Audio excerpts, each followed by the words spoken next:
A letter to God. ये कहानी GN. फिंथस के द्वारा लिखी गई है। इसके मेन किरदार होता है लेंचो, जो कि एक फार्मर होता है जो कि अपनी फसल उगाता है, लेकिन किसी कारणवश उसकी फसल बेकार हो जाती है। अब वो क्या करता है, भगवान को एक लेटर लिखता है।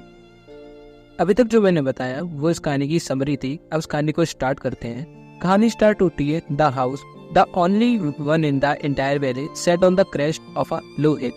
एक इकलौता हाउस जो पहाड़ों से घिरी हुई जगह में किसी छोटी पहाड़ी के टॉप पे होता है। From this height, one could see the river and the field of ripe corn dotted with flower that always promised a good harvest. अब इस हाइट से जो दिखता है वो होती है उसकी मक्के की फसल, और उस फसल से ऐसा दिखता है कि इस बार फसल बहुत अच्छी हुई है।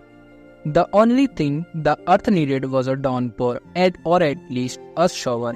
अब बस एक चीज की कमी थी, वो थी बस पानी बरसने की। डाउनपोर और एटलीस्ट और शॉवर का मतलब है रेन को बरसना, मतलब मोटी मोटी बूंदें रेन की। Morning Lencho, who knew his field intimately, had done nothing else but see the sky toward the northeast. Lencho जो अपनी फील्ड को जानता है और जिसकी वो फील्ड है, उसने आज कुछ नहीं करा था, बस स्काई को ही ताड़ता रहा था, जो कि नॉर्थ ईस्ट की डायरेक्शन में वो देख रहा था। अब लेंचो कहता है, now we are really going to get some water. Women, the women who was preparing supper replied, yes, God willing. The older boys are working into the field, while the smaller ones playing near the house until the woman called them on, come for dinner. It was during the meal that just as. Lencho ने कहा, अब हमें कुछ पानी बरसते हुए दिखेगा। Women कौन होगी? अब ऑब्वियसली बात है, वुमेन उसकी बीवी ही होगी। वुमेन जो सबर बना रही थी, सबर का मतलब होता है आज रात का डिनर, जो डिनर बना रही थी, वो कहती है, हाँ भगवान करे। तो जो लेंचो के बड़े लड़के थे वो फील्ड में काम कर रहे थे, और जो छोटे बच्चे थे वो घर के पास खेल रहे थे। तभी वुमेन ने उन सबको आवाज लगाई और कहा कि डिनर तैयार हो गया है। Lencho had predicted big drops of rain beginning to fall in the northeast. Huge mountain of cloud could be seen approaching. The air was fresh and sweet. The man went out for no other reason than to have pleasure of feeling rain on his body. And when he returned, he exclaimed, "These aren't raindrops fallen from the sky; they are me coin." तो जैसा Lencho ने predict किया था, जैसा Lencho ने सोचा था कि बारिश होनी चाहिए, और वो बारिश होने लगी। नॉर्थ ईस्ट की डायरेक्शन से, जहाँ से वो देख रहा था, वहीं से ही क्लाउड्स आने लग गए थे और हवा बहुत ही मीठी मीठी चलने लग गई थी। The man went out for no other reason, मतलब वो बाहर गया कोई भी बिना रीजन की, बस आनंद लेने के लिए। शरीर पे बारिश की बूंदें पड़ते पड़ते हुए वो कहता है, ये रेन ड्रॉप्स नहीं है, ये बारिश की बूंदें नहीं है, ये तो आसमान से गिरते हुए न्यू कॉइन्स है, नए सिक्के हैं। The big drops are 10 cents and little ones are 5। जो बड़े बड़े बूंदे हैं वो है 10 सेंट्स की, और जो छोटी छोटी बूंदे हैं वो है 5 सेंट्स की। With a satisfied expression, he regarded the field of ripe corn with its flower draped in a curtain of rain. उसकी एक्सप्रेशन से ये लगा मानो कि जो उसके मक्के की फसल है वो बारिश की चादर से ढक गई है। But suddenly a strong wind began to blow, and along with rain, very large hailstones began to fall. These truly did resemble new silver coin. The boys exposing themselves to rain and ran out to collect the frozen pearls. लेकिन अचानक से एक बहुत ही तेज हवा आई और rain के साथ साथ ओले भी बरसने लग गए। ओले के बरसने के बाद लेंचो कहता है, These two did resemble new silver coin. ये जो ओले हैं वो नए सिल्वर कॉइन्स की तरह दिखते हैं। और जो बॉयज थे, जो उसके लड़के थे, वो भागते भागते फील्ड में जाते हैं और उन फ्रोजन पर्ल्स को कलेक्ट करते हैं। फ्रोजन पर्ल्स अब जब पहले गिरेंगे तो वो छोटे छोटे गोल गोल से फ्रोजन पर्ल्स कहलाएंगी। It's really getting bad now, exclaimed the man. I hope it passes quickly. It did not pass quickly for an hour. Hail rained on the house. अब लेंचो जाता था बस ये ओले बरसना बंद हो जाए, लेकिन ओले घंटे भर तक बरसते रहे। The garden, the hillside, the cornfield, on the whole valley, the field was white as if covered with salt. Not a leaf remained on the trees. The corn was totally destroyed. The flowers were gone from the plants. Lencho's soul was filled with sadness. When the storm had passed, he stood in the middle of the field and said to his son, "A place of locust wood." ओलों के बरसते बरसते मानो कि ऐसा हो गया था कि पूरी घाटी एकदम सफेद चादर में ढक चुकी है और उसकी वजह से किसी भी ट्रीज पे एक भी लीव्स नहीं है। जो उसकी भुट्टे की फसल पे एकदम फ्लावर्स नजर आ रहे थे एकदम पकी हुई भुट्टों पे, वो उसमें कोई भी फ्लावर्स नहीं आ रहे, अब नजर नहीं आते क्योंकि वो सारे ही डिस्ट्रॉयड हो गए थे। अब लेंचो की अंतरात्मा इतना दुखी हो गई थी कि वो अंदर से मानो कि टूट गया हो।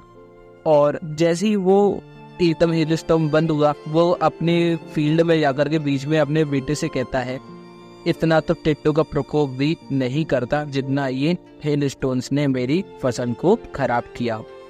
अब लेंचो कहता है इस साल अब कोई भुट्टा नहीं होगा और ये रात उसके लिए बहुत ही दुखदायी थी। On our work for nothing, there is no one who can help us. अब वो सोचता है कि अब कुछ हो नहीं सकता और कोई भी हमारी हेल्प नहीं कर सकता है। We will all go hungry this year. अब इस साल हम भूखे ही रहेंगे। But in the heart of all who in that solitary house in the middle of valley there was a single hope, help from God। जो अकेले उस घाटी के बीच में रहते थे उनके दिल में बस एक ही उम्मीद थी जो कि थी हेल्प फ्रॉम गॉड, मतलब कि भगवान से मदद की। अब लेंचो अपने आप से कहता है don't be so sad upset even though this seems like a total loss, remember no one dies of हम। लेंचो अपने आप से कहता है इतना ज्यादा अपसेट मत हो, अब कितना भी लॉस हो जाए अब कोई भूखा तो नहीं मरता है ना। That's what they say, no one dies out। अब वो हमने ऐसा कहता है हाँ कोई हम मतलब भूख से तो नहीं मरता है। All through the night Lencho thought only of his one hope, help from God। अब पूरी रात लेंचो बस एक ही बात सोचता रहा जो कि थी भगवान से मदद की। लेंचो सोचता है और जिसकी आंखें कुछ ऐसा बनाई गई है जो किसी की अंतर आत्मा में झांक करके देख सकती है, तो वो मेरी मदद क्यों नहीं कर सकता है। लेंचो अपने खेत में एक बैल की तरह मेहनत करता था, लेकिन उसके बावजूद भी उसे एक लेटर लिखना आता था। फिर क्या था, वो नेक्स्ट संडे लेटर लिखता है और लेटर को टाउन जाकर के पोस्ट कर देता है। वो लेटर ज्यादा कुछ नहीं था, बस लेटर टू गॉड था। वो उस लेटर में लिखता है, हे भगवान, अगर आप मेरी मदद नहीं करेंगे इस साल तो मेरी फैमिली इस साल भूखी ही रह जाएगी। कृपया आप मुझे 100 पेसोस दे दो ताकि मैं फिर से बीज बो सकूं और तब तक अपना खर्चा चला सकूं, क्योंकि हिल स्टोन्स ने मेरी फसल बर्बाद कर दी थी। ऐसा करके वो एक एनवलप लेता है, एनवलप में अपने लेटर को डालता है, फिर टाउन जाता है, फिर टाउन में पोस्ट ऑफिस में जाता है, पोस्ट ऑफिस से स्टैंप लेता है और उस स्टैंप को लेकर के लेटर में लगाता है और लेटर को मेल बॉक्स में पोस्ट कर देता है। फिर लेटर क्या था, लेटर किसी पोस्टमैन को मिल जाता है और वो पोस्टमैन हंसते हंसते अपने पोस्ट मास्टर को वो लेटर देता है। तो वो पोस्ट मास्टर अपने पोस्टमैन से पूछता है तो वो इतना हंस के रहे हो, तो वो पोस्टमैन कहता है मैंने अपने करियर में बहुत सारे लेटर देखे लेकिन इस तरीके का लेटर कभी नहीं देखा, लेटर टू गॉड। तो जो पोस्ट मास्टर होता है वो भी इस बात पर हंसने लग जाता है। इस कहानी में बताया जो पोस्ट मास्टर है वो एकदम मोटा होता है और फ्रेंडली नेचर का होता है। अब पोस्ट मास्टर क्या करता है, अब वो हंसने तो लग जाता है लेटर की बात सुन करके, लेकिन अचानक से ही वो सीरियस हो जाता है और अपनी टेबल पर ठप ठप ठप ठपाता है और कहता है क्या विश्वास है, काश मेरे पास इस तरीके का विश्वास होता भगवान में। अब पोस्ट मास्टर सोचता है अब इस व्यक्ति का भगवान में विश्वास ना टूटे तो मैं इसको एक जवाब देता हूँ भगवान की तरफ से। लेकिन जब वो उस लेटर को खोलता है और देखता है तो वो इसको ये पता लगता है कि अब उसमें जवाब देने का मतलब ये नहीं कि अब वो उसे लिखे, अब उसमें कुछ और ही चाहिए था, उसमें इंक पेपर नहीं चाहिए था लेकिन कुछ और ही चाहिए था। उसमें लिखे थे पैसे जो कि उसने भगवान से मांगे थे। लेकिन पोस्ट मास्टर अपने निर्णय पे अटल रहे और उसने कुछ पैसे अपने एम्प्लॉय से इकट्ठा करे, कुछ पैसे उसने अपनी सैलरी से दिए, कुछ पैसे उसने अपने फ्रेंड से मांगे। इस तरीके से उसने एक तरीके की चैरिटी करी और 100 पेसोस में से आधे से ज्यादा पैसे उसने इकट्ठा कर लिए थे। अब पूरे 100 पेसोस करना एक पोस्ट मास्टर के लिए इम्पॉसिबल कार्य था, लेकिन जितना वो कर सकता था उसने वो उतना करा और उसने वो पैसे एनवलप में रखे और लेंचो का एड्रेस लिखा और कुछ नहीं, बस एक गॉड के सिग्नेचर कर दिए। अब लेटर लिखने के अगले संडे लेंचो जल्दी ही आ जाता है और पोस्ट ऑफिस में जाकर के पूछता है क्या मेरा लेटर वापस आया है। तो पोस्टमैन अपने ही हाथों से उसे लेटर दे देता है। और जो पोस्ट मास्टर होता है वो पीछे से सब कुछ देख रहा होता है बड़ी संतुष्टता से कि उसने कितना ही बढ़िया काम करा है। जब लेंजो उस लेटर में पैसों को देखता है, यानी कि मनी को देखता है, तो उसको बिल्कुल भी सरप्राइज नहीं होता है। इतना ज्यादा उसे भगवान का कॉन्फिडेंस था। लेकिन वो गुस्सा और हो जाता है क्योंकि वो सोचता है भगवान मिस्टेक कर नहीं सकते और मैंने रिक्वेस्ट में कोई भी मिस्टेक करी नहीं थी। तो वो जाता है विंडो पे, पेपर इंक मांगता है और पब्लिक राइटिंग टेबल पे वो लेटर लिखना स्टार्ट कर देता है, गुस्से से तनतनाता हुआ, और अपने आइडियाज फिर से लिखता है। और जैसे ही वो फिनिश करता है वैसे ही वो स्टैंप लगाया और उसने सीधा मेल बॉक्स में वो लेटर पोस्ट कर दिया।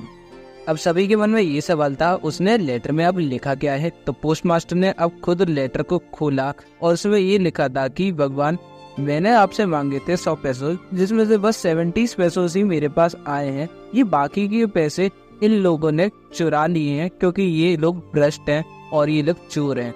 तो आप अगली बार से आप मेरे द्वारा मत भेजना, आप अगली बार से पैसे मुझे डायरेक्टली भेजना।